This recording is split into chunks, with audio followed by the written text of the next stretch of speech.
সালাম আলাইকুম, কি অবস্থা সবার? রাত পোয়ালেই তো ভোট। তো কাকে দিবেন এটা আগে সিদ্ধান্ত করে ফেলেন। কি জন্য?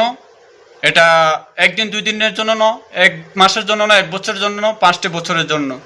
তবে যোগ্য ব্যক্তিকে ভোট দিবেন, যিনি আপনার এলাকার স্বার্থে কাজ করবে, আপনার জনগণের স্বার্থে কাজ করবে, এলাকার উন্নয়নের স্বার্থে কাজ করবে। তাকেই দেখে শুনে ভোট দেবেন। সে আওয়ামী লীগ হোক, বিএনপি হোক, জামাত হোক, এনসিপি হোক। 500 টাকা 1000 টাকা খেয়ে ওই জালিম অত্যাচার একটা কুলাঙ্গার একটা ভোট দিয়ে দিবেন। 5টা বছর অত্যাচারে আপনি 500 টাকার সুখ উড়া লেব 5 বছরে। এটা মনে রাখতে হবে। তবে দেখে শুনে ভোটটা দিবেন। আগামীকাল সারাদিন যোগ্য ব্যক্তিকেই দেখে শুনে ভোটটা দিন। জনগণ থাকবে এটা। কোনো আওয়ামী লীগ হবে না, কোনো বিএনপি হবে না, কোনো এনসিপি হবে না, কোনো হাত ফাঁকা হবে না।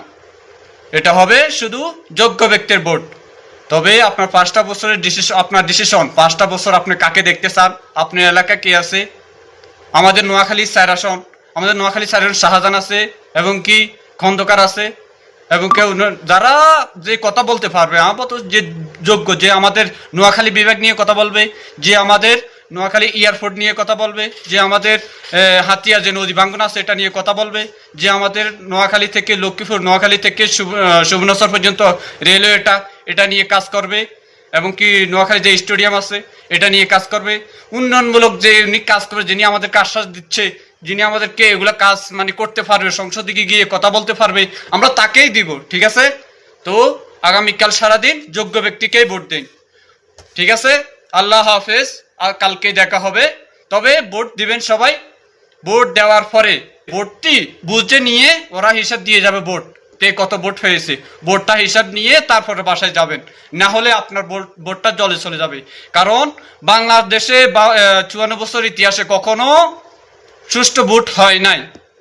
তবে এবারও হয় কিনা তাও বলা যায় না। তবে এই জন্য সবাইকে বলতেছি, ভোটটা দেওয়ার পরে আপনারা সবাই ভোটটা বুঝে নেবেন।